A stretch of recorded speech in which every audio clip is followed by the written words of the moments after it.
Bonjour mes frères et mes sœurs et bienvenue à l'enseignement biblique. Et aujourd'hui, avec la grâce de Dieu, nous allons parler de la croissance. Il y a deux formes de croissance. Il y a la croissance normale et la croissance anormale. Alléluia. Et ceux qui ont lu la Bible, nous allons parler de la croissance normale, le premier point. Ceux qui ont la Bible, prennent le livre de Marc, chapitre 4, et nous allons lire du verset 26 à 22. Et nous lisons la parole au nom du Père, du Fils et du Saint-Esprit. Et la parole dit ainsi. Jésus dit encore, « Voici à quoi ressemble le royaume de Dieu. Un homme lance de la semence dans un champ, ensuite il va dormir durant la nuit, et il se lève chaque jour. Et pendant ce temps, les graines germent, poussent, sans qu'il sache comment. La terre fait pousser d'elle-même la récolte. D'abord la tige, des plantes, puis l'épi vert, enfin le grain bien formé dans l'épi. Dès que le grain est mûr, l'homme se met au travail avec sa faucille, car le moment de la moisson est arrivé. Alléluia. Dieu bénisse sa parole. Amen. Et là, nous pouvons comprendre que cette courte parabole illustre la croissance du royaume de Dieu au sein de l'humanité. Car l'œuvre de Dieu grandit sur la terre ou dans le cœur des gens à la manière d'une plante qui pousse. Cela se fait tout naturellement, sans bruit, sans éclat, mais Dieu y travaille. Alléluia! Dieu y travaille, frères et sœurs. C'est important de comprendre que la semence, comme je disais, c'est important que la semence soit tombée dans la bonne terre pour qu'elle puisse bien pousser. Parce que nous n'arriverons pas à faire pousser la semence si la terre n'est pas bonne, si la terre ne veut pas la recevoir. Alléluia. Et c'est pour ça que Marc est le seul à rapporter cette parabole, frères et sœurs. Cette parabole, on peut l'interpréter de deux manières différentes, au moins. De deux manières différentes, nous pouvons interpréter au moins. Pourquoi je dis cela? Car l'homme, frères et sœurs, l'homme ne peut désigner le Seigneur Jésus, qui a jeté la semence sur terre pendant son ministère public. Mais avant de retourner au ciel, la semence germe mystérieusement, imperceptiblement, mais irrésistiblement. Et nous voyons un début très modeste qui entraînera pourtant une moisson de vrais croyants. Alléluia. Dès que le fruit, frères et sœurs, dès que le fruit sera mûr, la moisson sera engagée dans les greniers célestes. La parabole peut aussi avoir été donnée pour encourager les disciples. Leur responsabilité consiste à jeter la semence. Ils peuvent dormir tranquilles la nuit et se lever le matin en sachant que la parole de Dieu ne retourne pas à lui sans effet, mais qu'elle accomplit des desseins en vertu d'un processus mystérieux. D'un processus mystérieux, frères et sœurs. Et là, nous pouvons comprendre que la parole fait un effet mystérieux et miraculeux. Et indépendamment du pouvoir et de l'habilité de l'homme, la parole agit dans les cœurs et porte du fruit pour Dieu. Alléluia. L'homme plante et arrose, mais c'est Dieu qui fait grandir. Cette interprétation soulève cependant une difficulté dans le verset 29. En effet, seul Dieu peut mettre la fossile au temps de la moisson.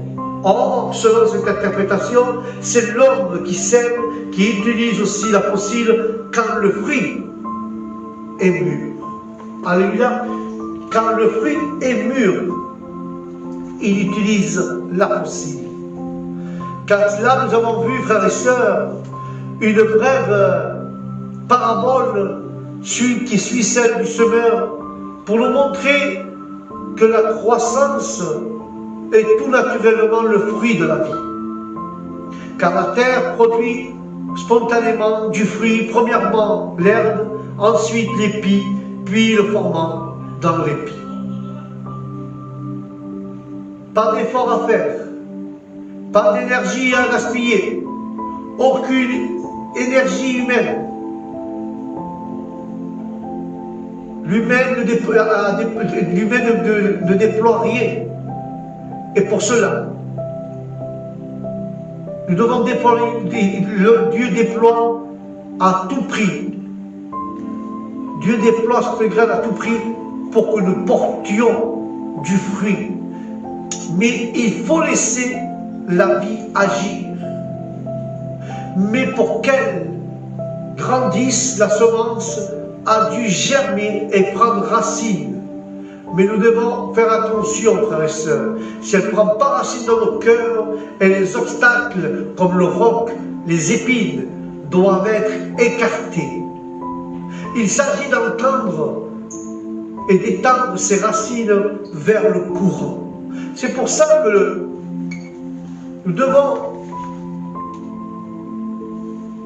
laisser les racines chercher le courant. Alléluia. C'est pour ça que le livre de Psaume, chapitre 1, nous parle de cela. Le livre de Psaume, chapitre 1, nous parle justement de ce psaume, car ce psaume, il est réel. C'est un psaume qui me tient à cœur. Car nous voyons qu'il faut laisser agir la parole de Dieu dans nos cœurs pour qu'elle puisse grandir. Et c'est pour ça que le psaume 1 parle de cela. Le psaume parle de la bonne façon de vivre. Car nous comprenons que le livre de psaumes commence par dissiper une allusion très répandue, à savoir que la vie dans le péché est la bonne façon de vivre. Le psaume te fait découvrir que la personne qui vit dans le péché est la bonne façon de vivre. Car l'homme du monde subit un lavage du cerveau quotidien. On lui réassiste, on le rassiase sans arrêt de trouver sa satisfaction véritable et durable, en complaisant dans les convoitises de la chair. Exemple, la télévision, les radios, les films, les revues de presse. Tout veut faire croire que de la perspicacité est le chemin vers l'accomplissement de soi.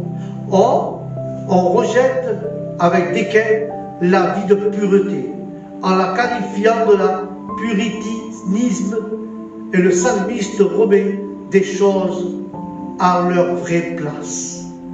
Ce psalmiste met les choses à leur vraie place.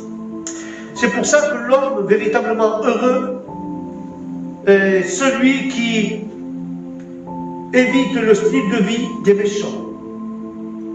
Dans ses contacts avec eux, il se garde de toute complicité, de toute approbation, même taxine de leurs péchés, de leurs moqueries. Cela ne signifie pas que l'homme heureux s'isole complètement des méchants. Au contraire, il leur rend témoignage concernant le péché, la justice et le jugement. Et il cherche à leur présenter le Christ, la seule source de plaisir durable, car l'homme heureux se conduit en véritable ami du méchant, mais pas en partenaire. Alléluia. Alors il est possible d'imaginer un homme heureux qui ne soit pas homme du livre de Dieu. Il a une faim insatiable de la parole de l'Éternel. Il aime la Bible. Il la médite jour et nuit. Ce faisant, il enrichit sa propre vie et devient un canal qui achemine à la bénédiction vers les autres. Alléluia. Et c'est pour cela que l'homme qui se tient à l'écart du péché et proche de l'Écriture possède tous les attributs d'un arbre robuste, sain et fécond. Alléluia. Planté près du courant d'eau. Pour ça, vous laissez les racines courir, chercher l'eau, courir et s'étendre dans un courant d'eau. Il ne connaît jamais le manque de nourriture et de rafraîchissement. Il donne son prix en sa saison et il manifeste les grâces de l'Esprit. Car ses paroles et ses actes sont toujours opportuns et appropriés. C'est pour ça que son feuillage ne frétille point. Sa vie spirituelle n'est pas soumise au changement cyclique, mais se caractérise par le renouveau intérieur continu, comme le déclare la parole. Car tous les arbres du Seigneur sont perpétuellement verts. Et ce type d'homme réussit dans tout ce qu'il entreprend, car la raison est simple, il vit en communion avec le Seigneur. Toute son activité est donc dirigée par le Saint-Esprit, et la seule façon d'être efficace et de réussir dans la vie chrétienne consiste à se laisser conduire par l'Esprit de Dieu et vouloir diriger soi-même ses activités. On perd énormément de temps, d'argent et d'énergie si nous le faisons nous-mêmes, mais laissons que le Seigneur nous mène et là il nous mène efficacement de réussir dans la vie chrétienne. Laissons que le Saint-Esprit entreprenne tout ce que nous avons au nom de Jésus. Alors il n'est pas ainsi les méchants. Ils se sont ni bien plantés, ni féconds, ni durables, ni prospères. Comme la paille, ils manquent de consistance. Dès que la tempête se déchaîne, ils perdent toute stabilité et le vent les dissipe. Les méchants toujours ne résistent pas au jour du jugement. Ils comparaîtront évidemment devant Dieu pour le jugement du grand trône blanc, mais ils auront personne pour assurer leur défense. Ils n'auront personne qui s'appuie en outre. Ils ne seront jamais dans l'assemblée des justes. Ils seront définitivement exclus de la compagnie de ceux qui sont sauvés par grâce au moyen de la foi dans le Seigneur Jésus-Christ. Alléluia. Alors, quelle est la raison de ce verset? L'Éternel connaît la voie des justes.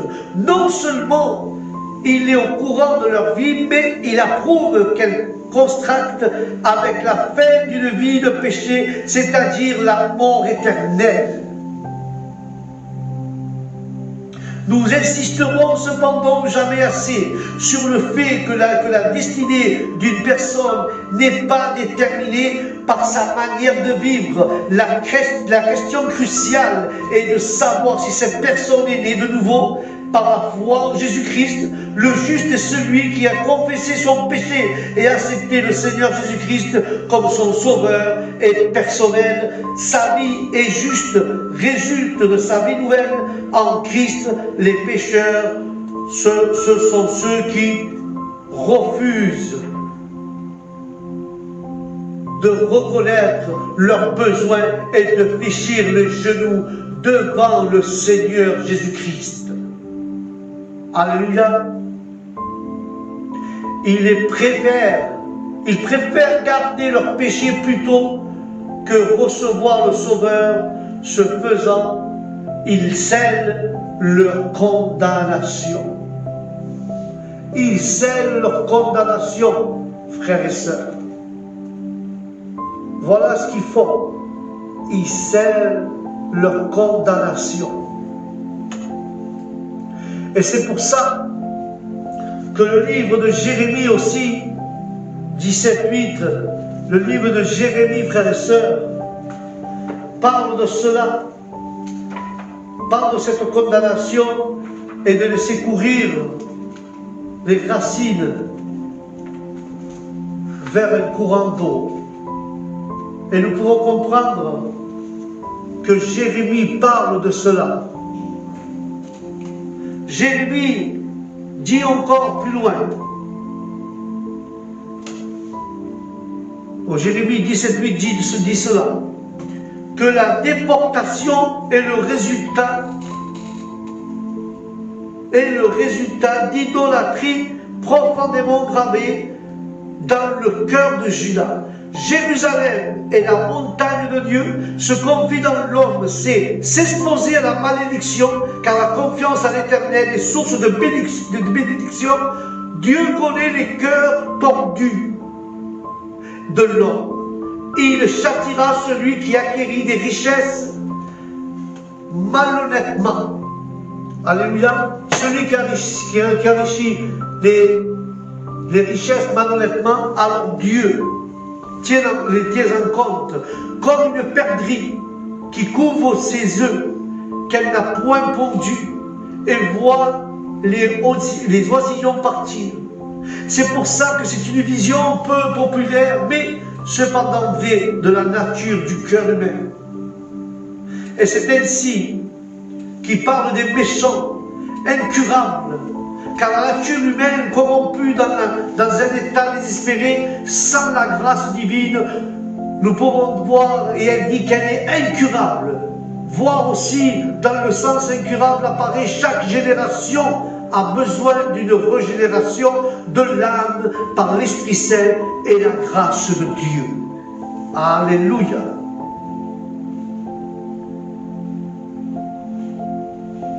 Et pour ceux qui trouvent ce répertoire trop sévère dans leur cœur, voici une large extrait.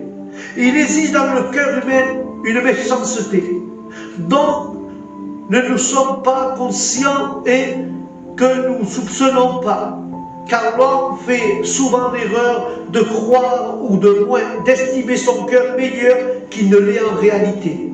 Car le cœur et la conscience de l'homme, dans son état corrompu et déchu et tordu, par-dessus tout, il est fourbe, trompeur, prend de tromperie. De là, nous voyons Jacob, tire son nom usurpateur. Il appelle le mal bien et le bien mal. Met des couleurs trompeuses sur les choses qui promet la paix à ceux qui elles n'appartiennent pas. Car les hommes disent dans leur cœur, ou permettent à leur cœur de leur murmurer, il n'y a point de Dieu, ou ils ne voient pas Dieu, ou qu'il ne demandera pas de compte, ou auront la paix même s'ils persistent dans leur mauvaise voie, ou ils suggèrent mille autres choses. Le cœur se révèle trompeur, le cœur de l'homme mène à sa propre ruine, et les hommes aggravent leur cas, car ils se trompent et se mentent à eux-mêmes. Et en ceci, le cœur est dispersé et apparemment mauvais, car le cœur est mauvais. Il mène à la mort sans qu'il y ait de remède de juridiquement à faire semble mal parti et dans une certaine mesure calamiteuse et sans issue.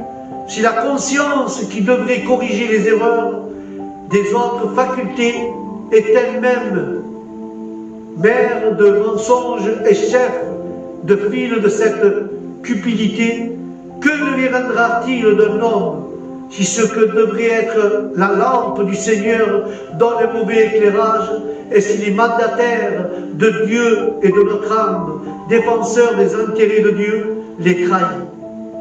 Car la duplicité du cœur est telle qu'elle est légitime de se demander qui peut le connaître, qui peut décrire la méchanceté du cœur, qui peut le connaître.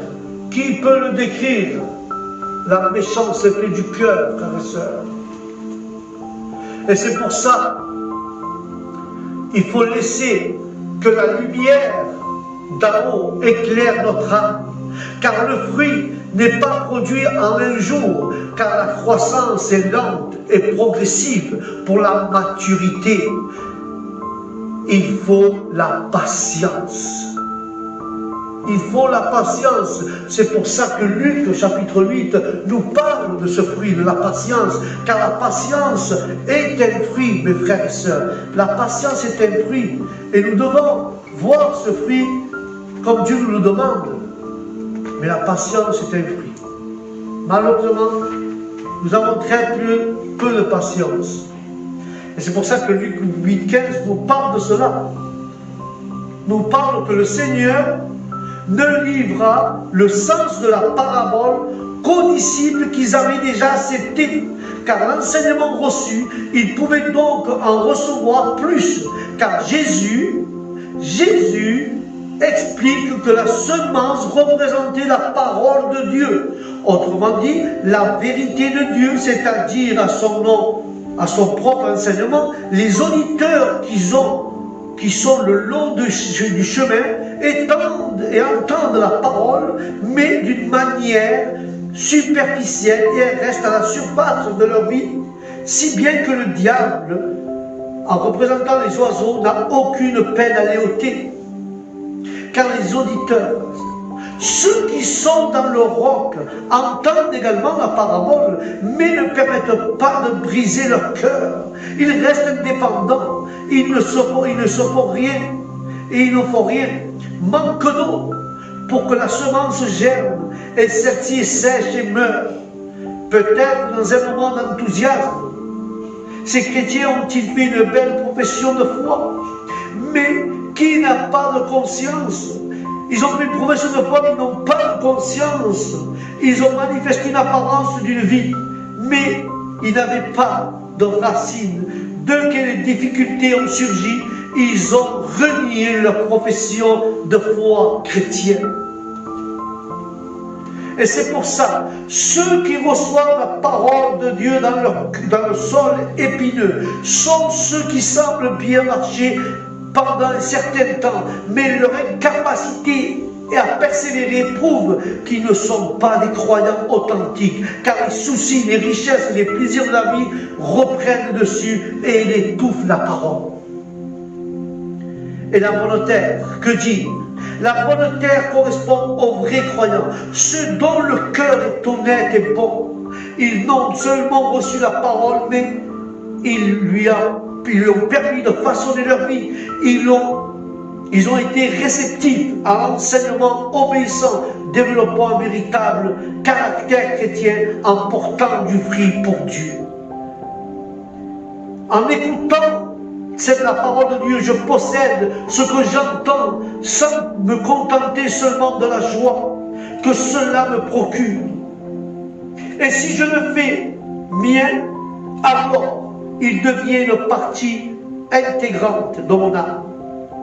Et je suis en mesure de recevoir plus, car la vérité devient un élément constitutif de ma nature profonde et se forme en moi un espace plus grand, susceptible de recevoir davantage de Dieu. Alléluia. Amen.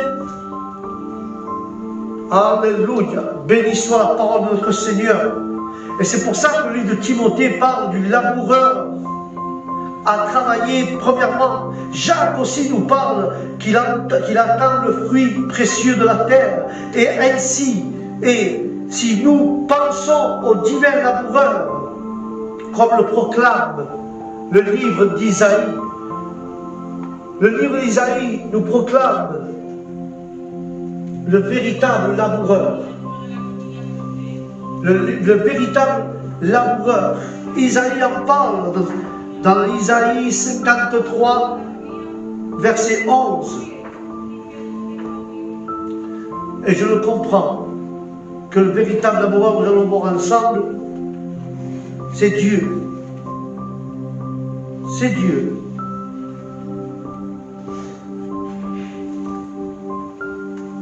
Ça, nous parlons, c'est pour la croissance normale. Et le véritable laboureur, c'est Dieu. Regardez, nous allons voir ensemble. Il y a cependant nous n'avons plus à l'Éternel de le briser par la souffrance, ayant livré sa vie en sacrifice pour le péché.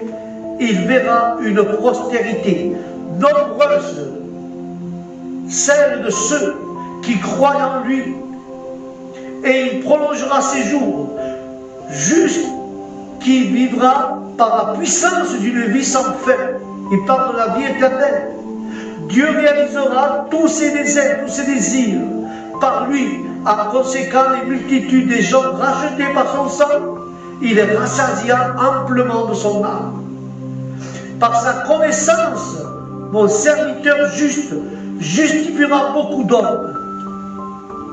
Cela peut signifier que par la connaissance que le Messie avait de la volonté a fait la volonté du Père, il est allé à la croix, et par sa mort et sa résurrection, il peut rendre juste les croyants.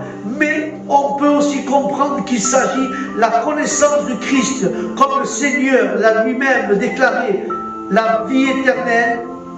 Ceux qui connaissent à celui que tu as envoyé, dans les deux cas, c'est dans ce changement des iniquités que la justification a été rendue possible pour beaucoup.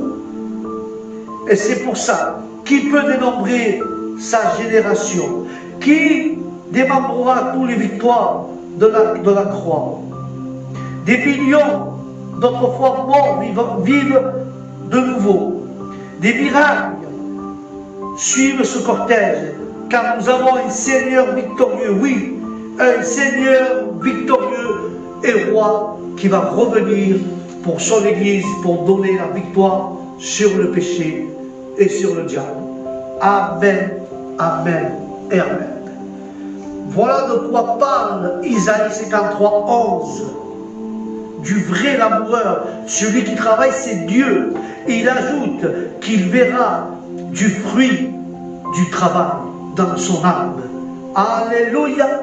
Et là, nous allons attaquer le deuxième point. Là, nous avons vu tous les points d'une croissance normale. Et maintenant, nous allons parler d'une croissance anormale. Celui-là qui a une Bible, nous allons prendre le livre de Matthieu 31, 13-31, et nous allons voir ce qu'il dit. Matthieu 13-31. Vous allez voir de la croissance anormale, frères et sœurs. Matthieu 13-31, voilà ce qu'il dit. La parabole de la graine de moutarde. Jésus la raconte, une autre parabole. Le royaume des cieux ressemble à une graine de moutarde que l'homme a prise et a semée dans son champ. C'est la petite de toutes les graines, mais quand elle pousse, c'est la plus grande de toutes les plantes du jardin. Et elle devient un arbre, de sorte que tous les oiseaux viennent faire leur nid dans ses branches. Alléluia. Et là nous voyons qu'il parle de la graine de moutarde. La graine de moutarde n'empêche pas de devenir une plante assez grande pour abriter les oiseaux, car le royaume des cieux, inauguré par la venue de Jésus-Christ, peut paraître bien dérisoire. Pas de démonstration de puissance, pas d'armes impressionnantes, mais quelque impact qu'on prend la peine d'examiner l'influence des vrais disciples. Alléluia. Quand nous voyons l'influence des vrais disciples, frères et sœurs. Et c'est pour ça que le livre de Matthieu nous parle de cela. Car je crois à la puissance de Dieu. Et je le crois de tout mon cœur. Car quand nous voyons cela, la parabole de la graine de moutarde, le Sauveur compare maintenant le royaume est un grain de moutarde. qu'il qualifie de plus petit de toutes les semences. En tout cas, celles des auditeurs utilisent couramment quand on met en terre une de ces semences. Il y a une sorte de plante qui devient un arbre. C'est une croissance assez phénoménale. Le moutardier sauvage ressemble plus à un buisson qu'à un arbre, car l'arbre était assez grand pour permettre aux oiseaux du ciel de venir habiter dans ses branches.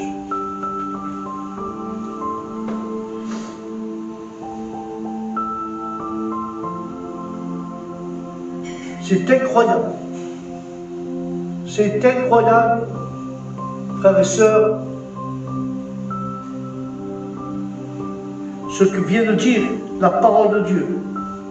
Car la semence représente les œuvres. Depuis le royaume à l'origine, le royaume était relativement réduit et persévérait dans sa pureté à cause des persécutions. Mais sous la protection de l'État, il connut une croissance anormale. Alors que les oiseaux viennent construire leur nid dans ses branches. Ici, on trouve le même mot pour l'oiseau. Jésus explique que les oiseaux symbolent le diable, le malin. Car le royaume est devenu un endroit où il se niche Satan et ses agents. Aujourd'hui, le mot christianisme recouvre des systèmes qui nient Christ.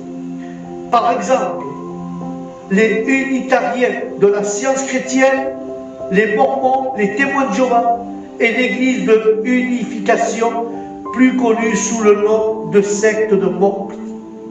Le Seigneur avertit donc d'avance ses disciples que pendant son absence, le royaume connaîtra une croissance phénoménale. Mais ils ne devront pas se faire d'illusions et ne pas assimiler cette croissance à un véritable succès. Ce sera une croissance malsaine.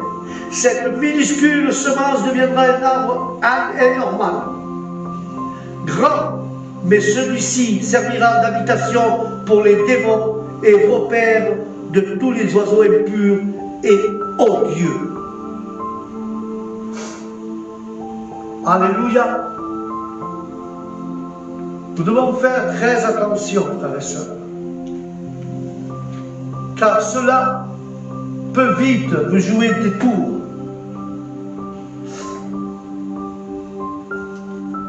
Et c'est pour ça que cette parabole compare cela. Cette parabole compare de la croissance du royaume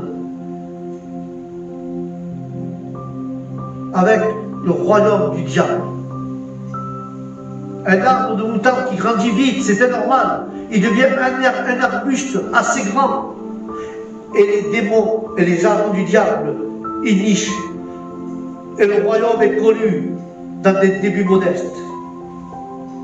Et c'est pour cela, frères et sœurs, que nous devons faire attention. Il y a des églises qu'elles poussent grandement. Ils ont beaucoup de personnes, beaucoup d'adeptes. Mais là, dans ces branches, il y a des faux prophètes, des faux pasteurs, des faux responsables, des faux chrétiens. Satan et ses agents y habitent dans cette semence. C'est pour ça que c'est une croissance anormale.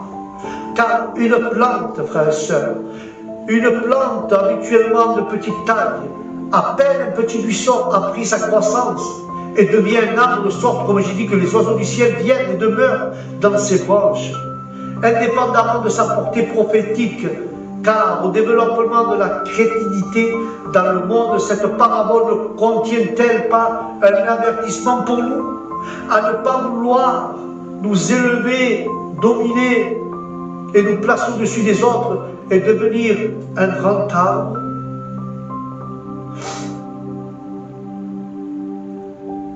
Alléluia. Est-ce que nous voulons devenir un grand arbre?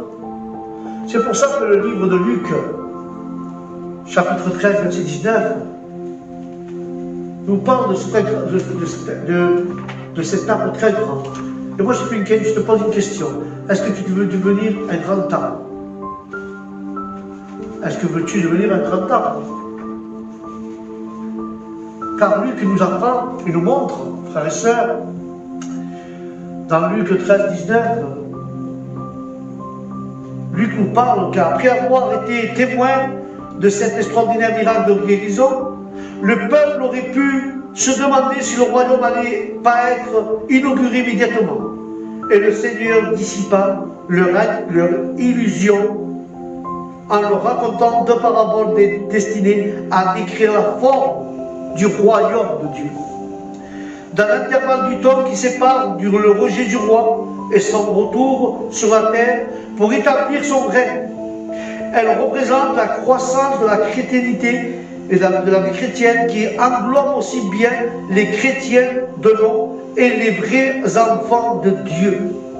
Et Jésus va comparer d'abord le royaume à une graine de moutarde. L'une des plus petites semences. C'est Jésus qui nous dit, jetez en terre, la graine donne naissance à un buisson, mais non à un arbre. C'est pourquoi, en déclarant que la plante développe et devient grand arbre, il souligne son développement est très anormal. Il n'est pas normal, car le buisson devient si grand que les oiseaux du ciel peuvent y nicher dans ses branches. Et par ces mots, Jésus indique que le christianisme a eu des débuts modestes, mais comme la petite graine de sébène, dans son développement, il est devenu populaire dans la forme que nous lui connaissons aujourd'hui. Le christianisme comprend tous ceux qui ont été déclarés de se soumettre au Seigneur, qu'ils soient nés de nouveau ou non. Les oiseaux du ciel sont les vautours, d'autres oiseaux de proie. Ils symbolisent le mal. Ils illustrent le fait que le christianisme soit devenu le repère de nombreuses formes de corruption. Malheureusement, dans les églises, frères et sœurs, il y a beaucoup de corruption. Alléluia. Nous devons faire très attention. Tels que les oiseaux dans les branches, l'ennemi aurait tôt fait de s'introduire en amenant des funestes résultats dans la vie de celui qui a voulu s'élever au-dessus de ses frères. Nous devons faire très attention, frères et sœurs. Nous devons faire très attention, car ici, il nous parle très bien, il nous parle du levain. Il nous parle du levain. Et nous allons voir cela dans le livre de Matthieu 13, 33, que la parole parle du levain. Et nous devons faire attention à ce que Dieu veut nous dire là aujourd'hui, en nous parlant de ce levain, car quand nous voyons cela,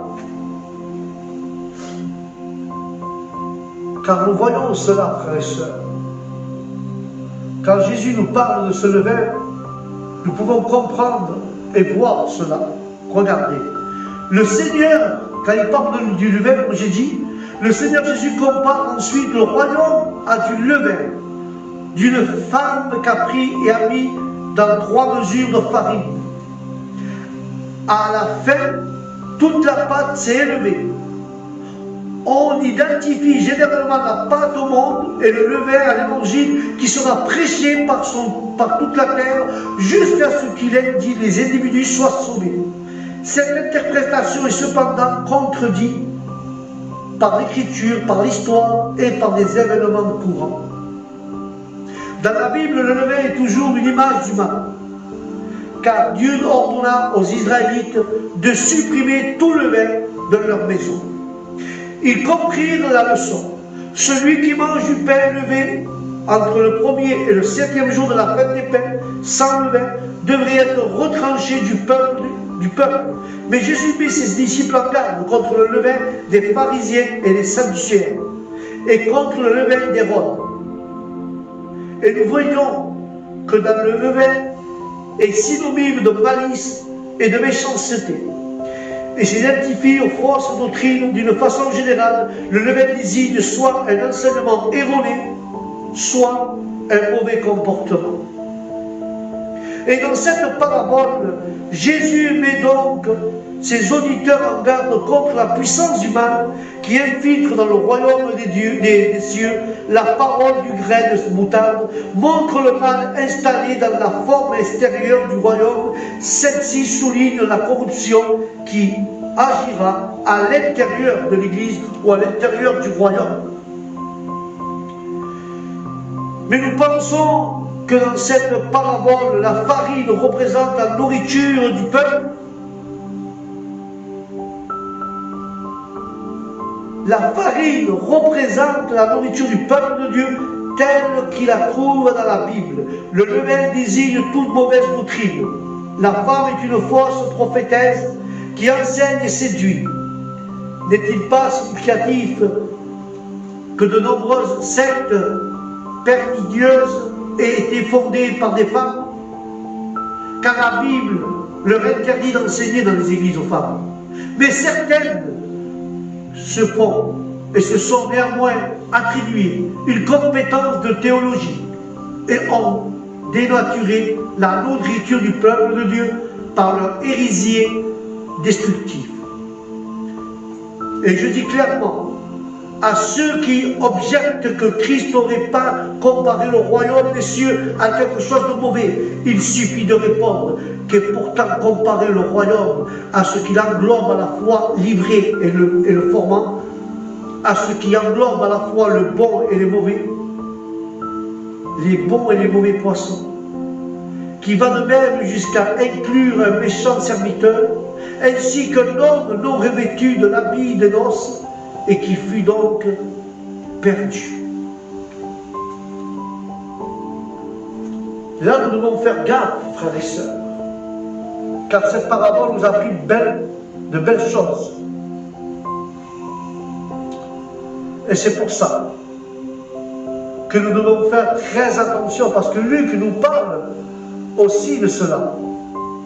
Mais dans l'offrande de gâteau, aucun levain n'avait place. La fine farine nous parle, ayant tout de Christ, et ayant tout en Christ, le levain que la femme prend et y cache des fausses doctrines ou de mauvais renseignements concernant sa personne. D'ailleurs, le levain est figure du mal moral. Et quand nous prenons le livre de Corinthiens, chapitre 5, va nous parler de ceci. Corinthiens, chapitre 5, va nous parler de ce mal moral. Va nous parler de ce mal qui peut être dans nos consciences, dans nos cœurs. Car la parabole dit, Corinthiens 5, 6, Corinthiens 5, 6, Paul nous parle et blâme les Corinthiens s'être glorifiés ou s'être vantés.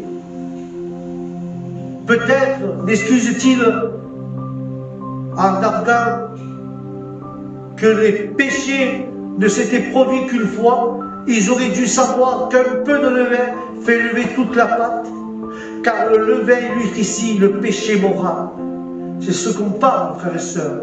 L'apôtre déclare que ces lecteurs qui tolèrent une petite faute morale, celle-ci se développera, va se développer, finira par s'étendre à toute la communauté et affecter gravement à toute l'Église. Une discipline juste et saine est nécessaire pour conserver à l'Église son caractère réel et caractère divin. Alléluia. Nous devons faire très attention aux fausses doctrines qui peuvent lever la patte dans les églises. C'est pour ça que Paul parle du mal moral, comme aussi doctrinal, car le livre de Galates nous parle aussi, nous devons faire attention à la doctrine. Très attention, frères et sœurs, car la doctrine peut aussi lever la patte. Et nous devons faire ce que Dieu nous demande. Être vigilants, lire sa Bible, mais la pâte peut se lever parce qu'en morale et en doctrinal, car Galates 5, 9 le dit, de telle manière, regardez frères, le légalisme engendre en plus de mal dans les Écritures, car le levain est un symbole du mal. Il reflète ici à la doctrine pernicieuse des judiciaires. La tendance naturelle du levain ou de la levure étant pénétrée, la levure étant de pénétrer dans toute la farine, il illustre ici le principe d'un peu d'erreur engendre inévitablement davantage le mal, mais jamais statique. Il doit justifier ses mensonges en ajoutant d'autres mensonges. Le légalisme est un peu comme l'ail que l'on mange peu à peu ou beaucoup. Il laisse une forte haleine, et si quelques membres de l'Église croient à une fausse doctrine, de plus en plus d'adeptes les suivront, à moins que de sévères mesures ne soient prises. Nous devons faire attention. Et je vais conclure avec cela.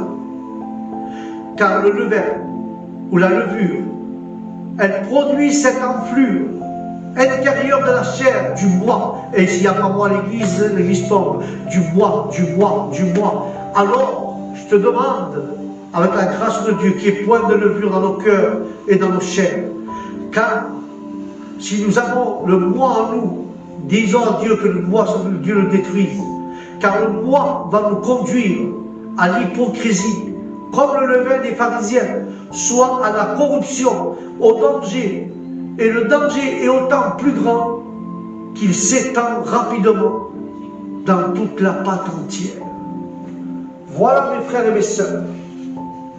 C'était aujourd'hui un enseignement biblique sur la croissance de la parole de Dieu, la croissance normale et la croissance anormale. Nous devons faire attention de ne pas avoir de levain dans nos cœurs et que nos cœurs soient, frères et sœurs, dans l'amour de Dieu, qui est point de pâte envers nous, point de levain qui s'élève, pas d'orgueil, que Dieu réprimande l'orgueil. C'était un petit enseignement pour que tu puisses comprendre qu'il n'y ait point d'orgueil. Si tu veux que la parole de Dieu et que ta crainte de Dieu plantée dans ton cœur pousse normalement, alors qu'il y ait point de levure dans ton cœur.